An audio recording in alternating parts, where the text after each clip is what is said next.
Hello, we are Emily Perales and Sarah Lee, and we will be presenting about the urban forest canopy in effort to adapt to climate change in Alameda County. Climate change presents several future implications for urban regions, especially with urban heat island effects and flooding from sea level rise.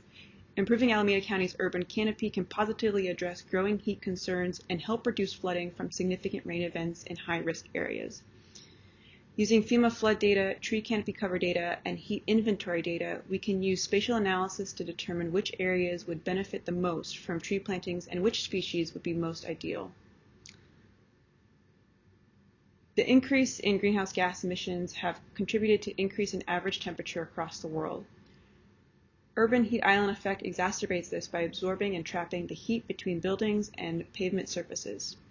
In addition, storm surges and major precipitation events contribute to flooding in regions at lower elevations.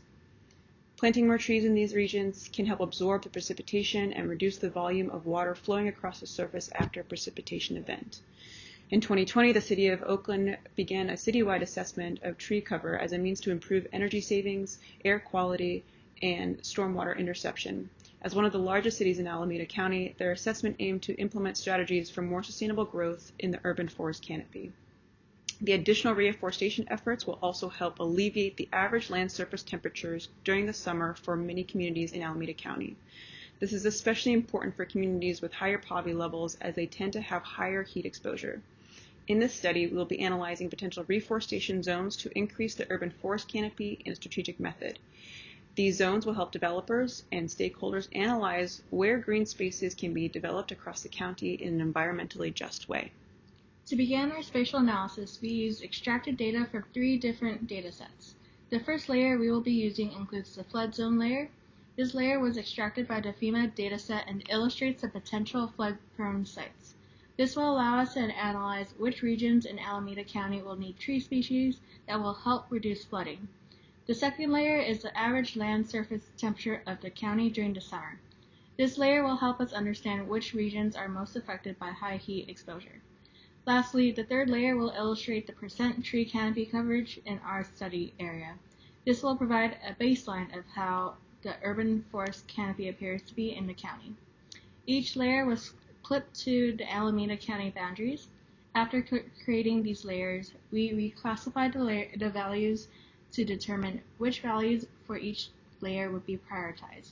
By selecting the attributes of open water and wetlands, we also isolated those areas to remove them from the areas of consideration.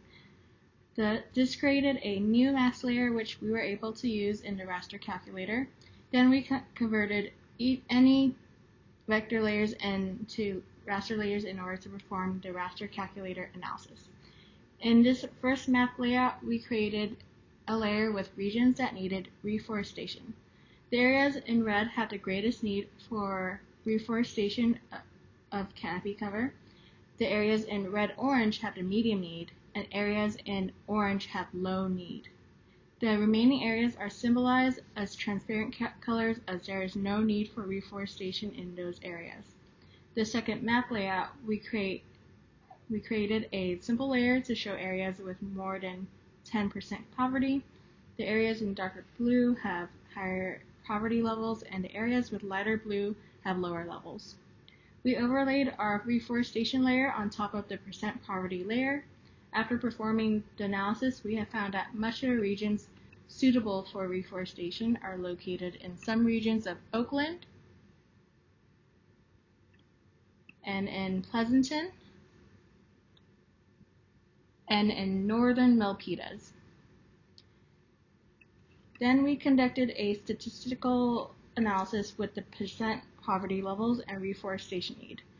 With a R value of 0.05, we found there is little correlation between percent poverty and the need for reforestation.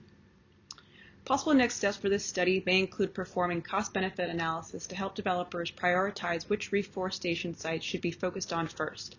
Additional steps to consider include running additional analysis with other environmental justice indicators, such as percentage of minority populations and percentage of households with disabilities. Further analysis may also include prioritizing variables based on community needs. To do this, we would perform weighted suitability analysis and apply different weighted ratios for each factor. To ensure successful reforestation in these sites, we recommend planting trees native to Alameda County and will likely to be resilient to climate change impacts. These trees include the California redbud, Rhodosia dogwood, California coastal live oak, Pacific madrone, and California laurel. These are some of our references. Thank you very much.